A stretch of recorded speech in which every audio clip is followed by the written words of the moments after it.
ইয়াৰ পিছত আপুনি অধ্যক্ষ মহোদয় জানে যে আমাৰ ৰাজ্যত 100খন হাই স্কুল প্ৰথমবাৰৰ বাবে আমি চাহ বাগিচাত স্থাপন কৰিছো।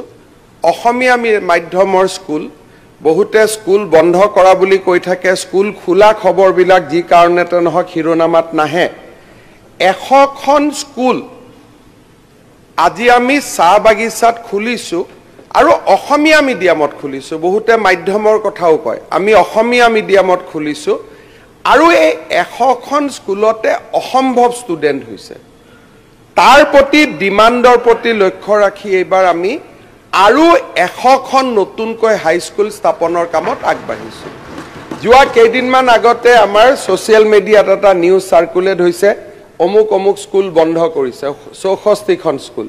কিন্তু সেই ছ'চিয়েল মিডিয়া পোষ্টত লিখা নাই যে নতুনকৈ 200খন স্কুল খুলিছেও চৰকাৰে। আজি চাহ বাগিচা সম্প্ৰদায়ৰ কাৰণে 200খন স্কুল আমাৰ স্থাপনৰ কাম আগবাঢ়িছে আৰু এই বছৰৰ মানে আমি অহা জানুৱাৰী মাহত আমি শেষ কৰিম।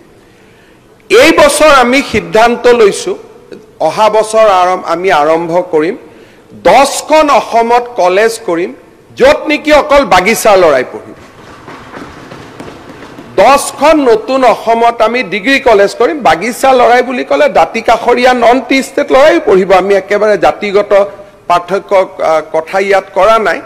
কিন্তু চাহ বাগিচাৰ ভিতৰত আমি 10খন নতুনকৈ কলেজ কৰিব গৈ আছো, যিটো এক্সক্লুচিভলি টি গাৰ্ডেন ডমিনেটেড এৰিয়াত আৰম্ভ হ'ব। এই কথাবিলাক আগতে কোনেও চিন্তা কৰা নাছিল।